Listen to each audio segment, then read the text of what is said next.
الحمد لله نحمده ونستعينه ونستغفره ونؤمن به ونتوكل عليه ونعوذ بالله من شرور أنفسنا ومن سيئات أعمالنا من يهده الله فلا مضل له ومن يضلل فلا هادي له ونشهد أن لا إله إلا الله وحده لا شريك له ونشهد أن سيدنا ومولانا محمدا عبده ورسوله أما بعد فأعوذ بالله من الشيطان الرجيم بسم الله الرحمن الرحيم ومن يوق شح نفسه فأولئك هم المفلحون وقال النبي صلى الله عليه وسلم ما ذئبان جائعان أرسلا في غنم بأفسد لها من حرص المرء على المال والشرف لدینه۔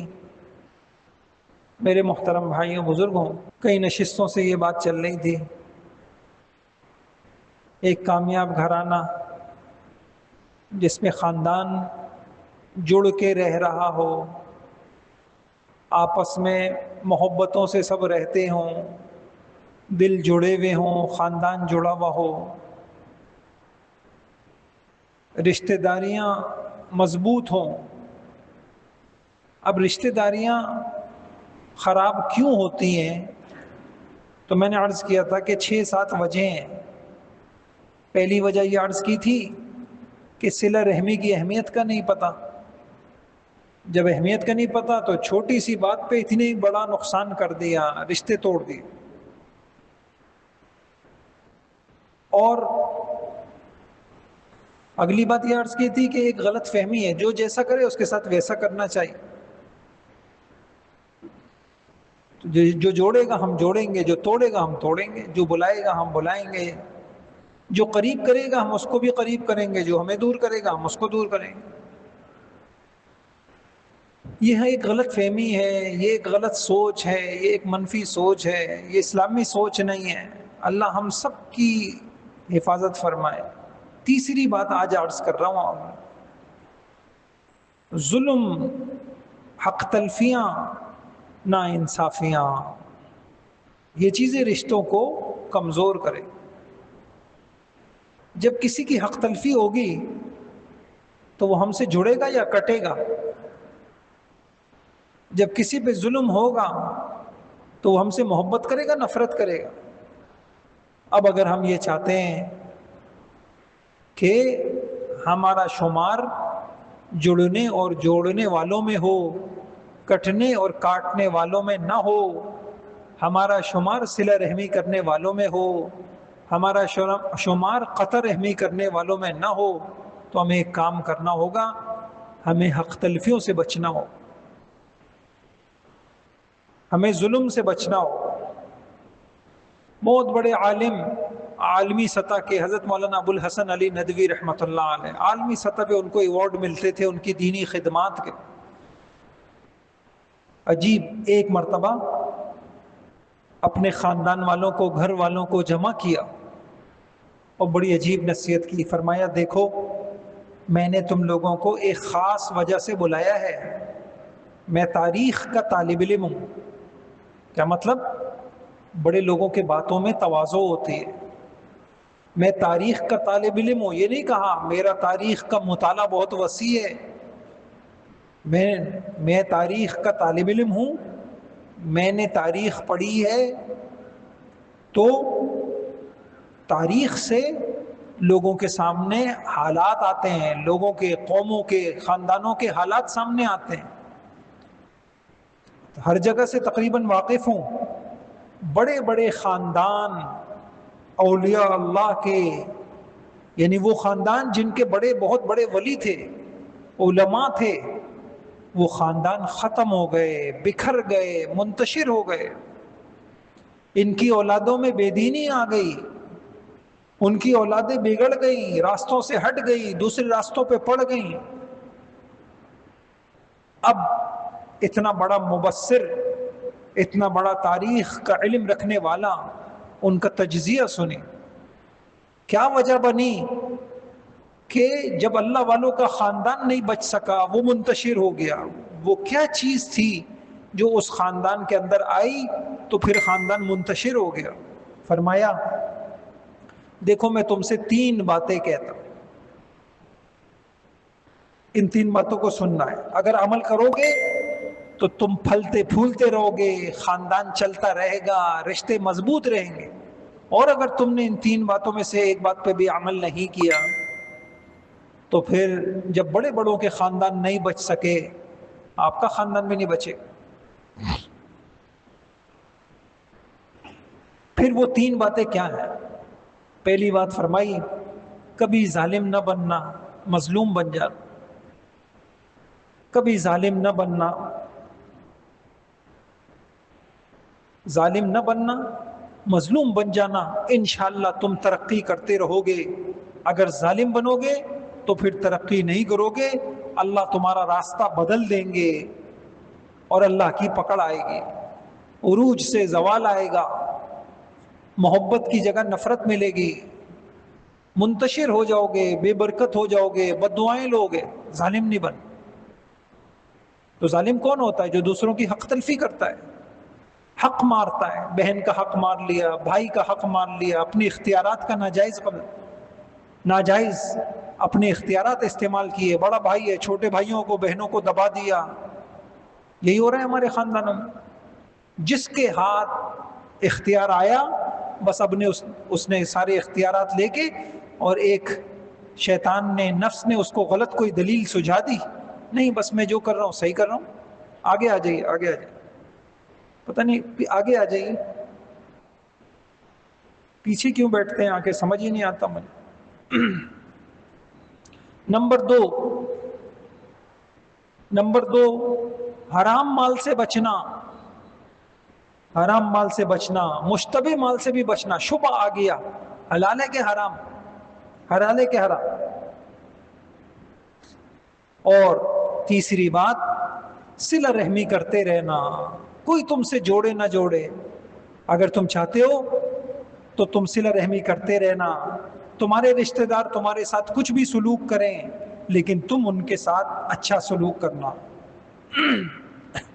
اتنی بڑی ہستی، خاندانوں کو بچانے کی 3 نصیحتیں، ظالم نہیں بننا، مظلوم بن جانا، حرام نہیں کھانا، جس گھر میں حرام آ جاتا ہے بس، جس گاڑی میں غلط پیٹرول ڈلے گا، جس مشین میں غلط آئل ڈلے گا، وہ ایک نہ ایک دن بچ جائے گی، خراب ہو جائے گی۔ اور تیسری چیز صلہ رحمی کرتے رہنا، رشتہ داریاں نبھاتے رہنا، آپس میں جڑ کے چلتے رہنا، ترقی ہوگی۔ ہر ایک معاشی مشکلات کا رونا رو رہا ہے، برکتیں اوپر سے ختم ہو گئی، کہاں سے برکتیں آئیں گی جب اتنی رشتہ داریاں ٹوٹ رہی ہیں، صلہ رحمیاں ہو رہے ہیں، گھر گھر میں ظلم ہوگا، پھر کاروبار چمکیں گے، پھر برکتیں آئیں گی پیسے میں یا بیماریاں آئیں گی؟ بیماریاں، عدالتیں، جھگڑے، یہ چیزیں ہوں۔ اللہ مجھے بھی توفیق دے، آپ کو بھی توفیق دے، کبھی لے کے بیٹھیے اپنی اولادوں کو، کبھی لے کے بیٹھیں کہ بھئی ہم نے یہ بات سنی، اتنی بڑے عالم، انہوں نے کہا ظالم نہیں بننا۔ اب ایک سوال ہے، انسان ظلم کرتا کیوں ہے؟ انسان کیوں ظلم کرتا؟ کیوں کس حق تلفیاں ہوتی؟ پڑھا لکھا آدمی ہے، اتنا پڑھا لکھا انسان ہے، اس کو اتنی سی بات سمجھ میں نہیں آ رہی، یہ کیوں ظلم کر رہا ہے؟ تو اللہ کے نبی نے ہماری رہبری کی ہے۔ اللہ کے نبی جتنا نفسیات کو سمجھتے تھے اور کون سمجھے گا۔ ایک حدیث ہے ترمذی کی، فرمایا ما ذئبان جائعان ارسلا فی غنم بافسد لها من حرص المرء علی المال والشرف لدینہ، 2 بھوکے بھیڑیے بکریوں کے ریوڑ پہ چھوڑ دیے جائیں، بھیڑیے ہوں اور بھوکے ہوں، اور ریوڑ کمزور جانور بکریوں کا ہو، تو 2 بھوکے بھیڑیے اتنا فساد نہیں مچاتے، اتنا نقصان نہیں مچاتے، اتنا خون نہیں کرتے جتنا انسان کے اندر کے 2 بھیڑیے کرتے۔ وہ 2 بھیڑیے کیا ہیں انسان کے؟ حرص المر، حرص مال کی حرص اور عہدے کی حرص۔ اللہ کے نبی نے سمجھایا کہ یہ دو بھوکے بھیڑیے ہیں۔ جب کسی شخص کو، کسی فرد کو، کسی قوم کو، کسی جماعت کو، کسی ملک کو یہ حرص لگ جائے اور اس کے اندر میں یہ بھیڑیے آ جائیں تو پھر کیا ہوتا ہے؟ پھر آپ دیکھ رہے ہیں اقتدار کی جنگ، ملک پہ قبضہ ہو رہا ہے لیکن پیٹ نہیں بھر رہا، ان وسائل پہ بھی قبضہ کر لوں، ان وسائل پہ بھی قبضہ کر لوں، ان مظلوموں کو، ان بے بسوں کو بھی ہاتھ میں لے لوں، یہ حرص ہے۔ ساری دنیا کا جو عالمگیر فساد ہے، اگر اس کی ایک وجہ نکالی جائے تو کیا نکلے گی؟ اندر کا بھیڑیا حرص۔ معلوم ہوا یہ انسان کی چمڑی میں، بسا اوقات انسان نہیں ہوتا، چمڑی انسان کی ہوتی ہے، کھال انسان کی ہوتی ہے، اندر بھیڑیا ہوتا ہے۔ یہ اللہ کے نبی نے فرمایا۔ اور وہ بھیڑیا کیا ہے؟ اگر دو لفظوں میں بولیں تو دو بھیڑیے کیا ہے انسان کے اندر؟ عجیب، اللہ اکبر، قرآن کے ایک ایک لفظ نے ہمارے مسئلے حل کیے ہیں۔ اگر ایک لفظ میں بولیں تو حرص، ہوس، خواہش، یہ، اور اس کو دو کر لیں تو انسان کے اندر دو ہی خواہشیں ہوتی ہیں، ایک مال کی، ایک عہدے کی، بڑا بننے کی، بس یہ دو خواہش۔ اور دنیا میں جتنا فساد ہے، جتنا ظلم ہے، وہ ان دو بھیڑیوں کی وجہ سے ہے۔ اس کی تربیت نہیں ہوئی، یہ بھیڑیے قابو میں آئے نہیں ہیں، تو ہر انسان بڑا بننا چاہتا ہے، ہر انسان اپنے وسائل بڑھانا چاہتا ہے۔ اب کیسے بڑھائے؟ بہن کی میراث ہاتھ لگ گئی، ضبط کر لو، اختیار ضبط کر لو، یہ کر لو، ضبط، جس کا جہاں اختیار چل رہا ہے۔ تو میں نے آپ سے عرض کیا، خاندان بچھڑتے ہیں، منتشر ہوتے ہیں، کیوں ہوتے ہیں؟ جب حق ظلم ہوتا، جب حق تلفیاں ہوتی۔ اور ظلم کیوں ہوتا ہے؟ کہ اندر کی تربیت ہوئی نہیں ہے، ایک بھوک لگی ہوئی ہے نہ ختم ہونے والی۔ کچھ عرصے پہلے، کچھ سالوں پہلے معاشی بحران آیا اور دنیا کے بڑے بڑے بینک دیوالیہ ہو گئے۔ تو سوئٹزرلینڈ کے اندر ایک ادارہ ہے اور بڑا معاشی ادارہ، تو اس نے ساری دنیا کے ماہرین کو جمع کیا۔ ہم تو دنیا کو سکھاتے ہیں اکنامکس، معیشت، اقتصادیات، اور ہمارا اپنا حال یہ ہو گیا۔ تو آپ ہماری رہبری کریں۔ اس میں مولانا تقی عثمانی صاحب کو بھی خط گیا ای میل کے ذریعے، آپ ہماری مذہبی رہنمائی کریں۔ تو مولانا نے اس پہ وہ کتابچہ چھپ گیا ہے، معاشی بحران کی اصل وجہ مذہب کیا بتاتا ہے۔ اللہ، مولانا نے ایک لفظ بولا، اس میں اچھا وضاحت کی۔ پھر انہوں نے اپنی ویب سائٹ کے اوپر اس مولانا کے اس مقالے کو نشر کیا۔ اس میں کیا تھا کہ بے لگام ہیڈس، بے لگام ہیڈس، جب قوموں کو یہ بھوک لگ جاتی ہے، حل میں مزید، یہ میدہ فٹ ہو جاتا ہے سینے کے اندر، ہرس والا، ہوس والا، بس اس کی بھوک، جیسے حضور نے کہا نا، پھر ابن آدم کو یہ بھوک قبر کی مٹی ہی بھرے گی، اور کوئی دنیا کی چیز بھر نہیں سکتی۔ ایک دکان میری وہاں بھی ہو جائے، ایک فیکٹری میری وہاں بھی ہو جائے، آپ سے اپنی ذمہ داریاں پوری ہو نہیں رہی ہیں۔ آپ کے بچے کہاں جا رہے ہیں؟ آپ کے گھر کی دینداری کا کیا حال ہے؟ ضرورت ہے کہ آپ گھر کو وقت دیں۔ آپ کی اپنی صحت کا کیا حال ہے؟ نہیں، ایک فیکٹری میری فلاں ہو گئی، ابھی تو مجھے یہ کرنا ہے، چلو بھائی قبر آ گیا۔ اسی لیے کہا قرآن نے وَمَن يُوقَ شُحَّ نَفْسِهِ فَأُولَٰئِكَ هُمُ الْمُفْلِحُونَ، جو اندر کی اس حرص سے، بخل سے، لالچ سے بچا لیا گیا، فَأُولَٰئِكَ هُمُ الْمُفْلِحُونَ، یہ لوگ ہیں کامیاب۔ تو بھائیوں، جب تک ہمیں یہ حرصیں لگی ہوئی ہے، ہوس لگی ہوئی ہے، ہم نے کسی اللہ والے سے اس کی تربیت کرائی نہیں، سب مطمئن ہیں، میں بھی مطمئن، آپ بھی مطمئن۔ بھائیوں، اللہ کے سامنے پیشی ہوگی، کیا دل، ساری بیماریوں کی بڑی بیماریاں یہ حب الدنیا ہے، یہ حب الدنیا ہے۔ اور دنیا کیا ہے؟ دو چیزوں کا نام ہے، ایک مال، ایک عہدہ، ایک مال، ایک عہدہ، بس دو چیزیں۔ مال کی حرص سے مالی بے اعتدالیاں ہوتی ہیں، پھر انسان مال کمانے میں جھوٹ بولتا ہے، سود لیتا ہے، رشوت لیتا ہے، پھر انسان جو ہے خیانتیں کرتا ہے، بددیانتیاں کرتا ہے، یہ مال کمانے میں. اور دوسری ہرس تکبر، انسان کیا کرتا ہے؟ انا ناک کے خاطر جہاں جس کا جو اختیار چلتا ہے وہ اپنے ماتحتوں پہ ظلم کرتا ہے، زیادتیاں.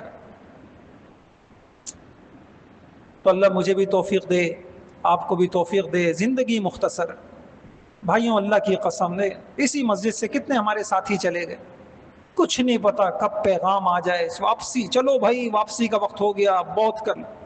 محنت ایک ہی ہے، دل پہ محنت.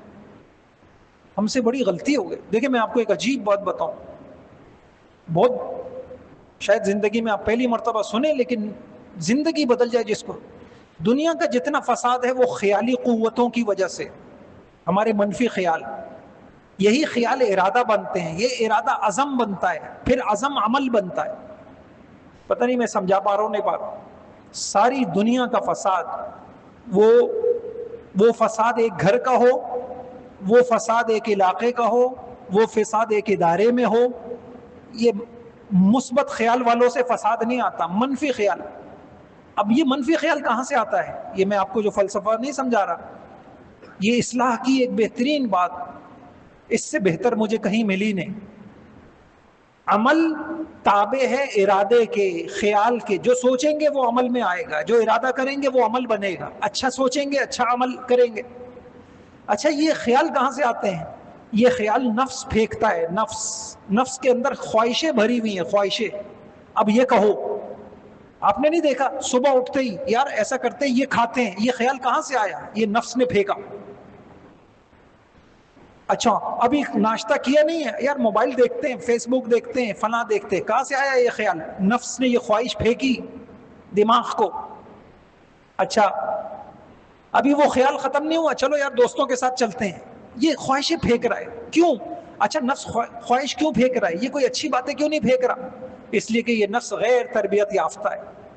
اسی کو 12ویں پارے میں کیا کہا؟ وَمَا أُبَرِّئُ نَفْسِي إِنَّ النَّفْسَ لَأَمَّارَةٌ بِالسُّوءِ.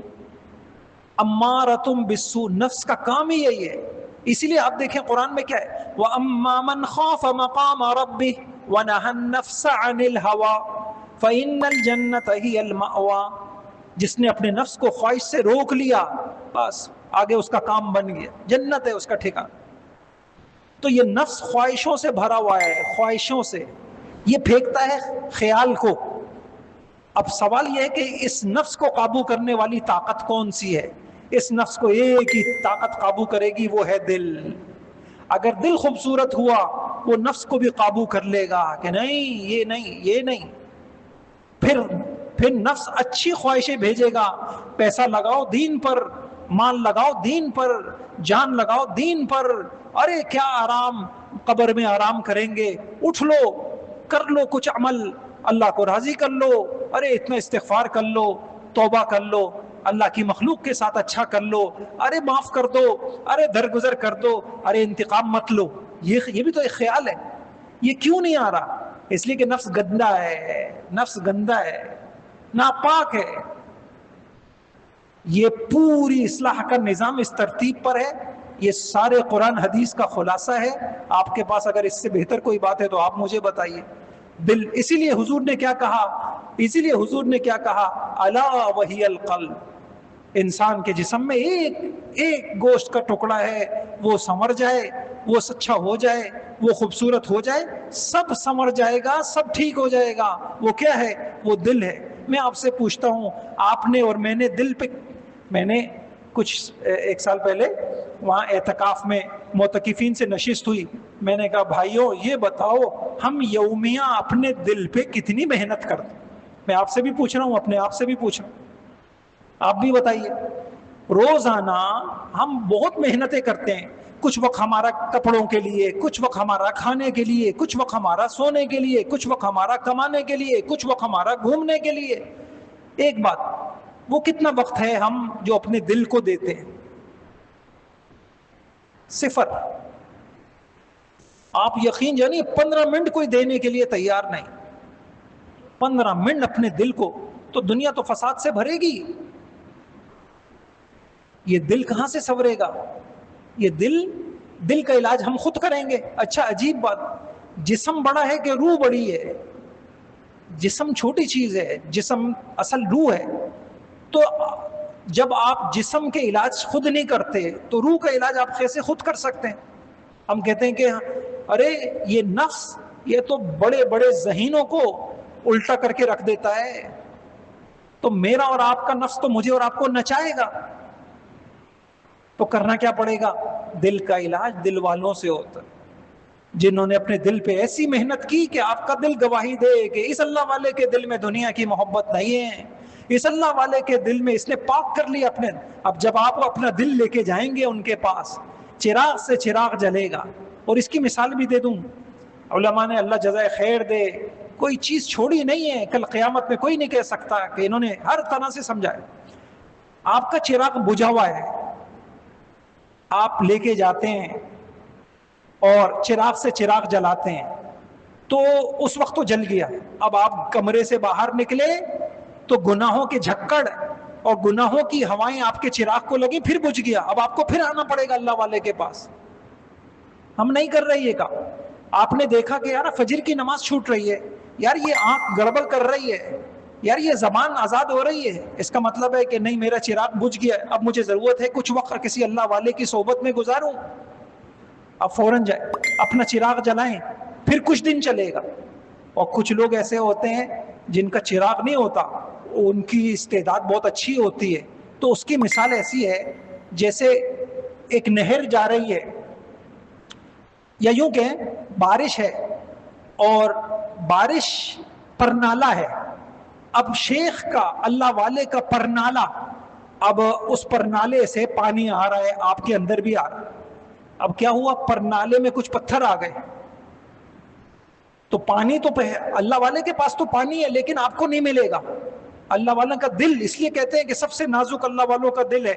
اگر وہ آپ سے کسی غلط وجہ سے بھی ناراض ہو گئے، آپ کی دنیا بھی جائے گی آخرت بھی بانے. اللہ والوں سے جھگڑا نہیں کرنا چاہیے.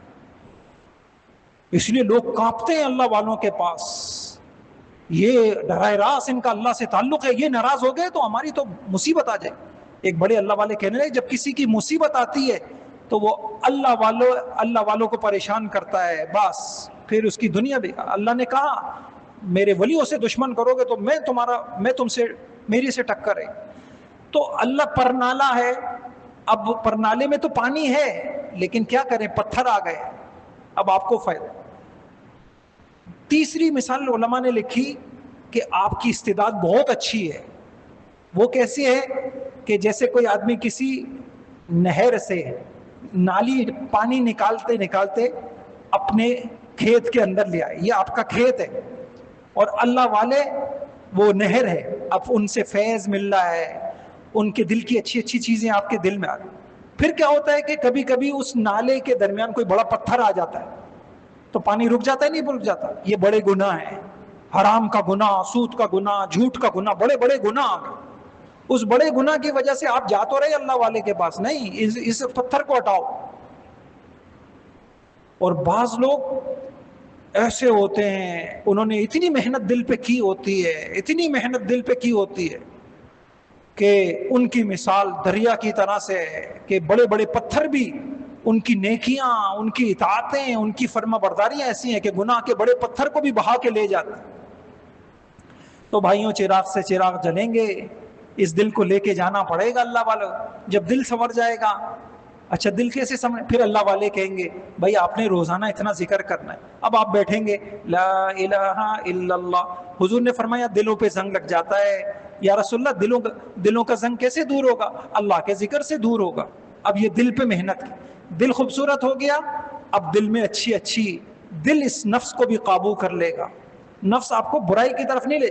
اب دل کہے گا چھوٹی سی دنیا ہے، محدود دنیا ہے، کہاں لگائیں، کچھ کر لو آخرت کے لیے، کچھ لگا لو آخرت پر. اب دل نے نفس کو قابو کیا، نفس نے خیال کو قابو کیا، خیال ارادے اچھے ہوئے، ارادوں سے عمل وجود میں آئے، پھر آپ کے پاس آپ کا وجود نیک عملوں سے بھر جائے گا.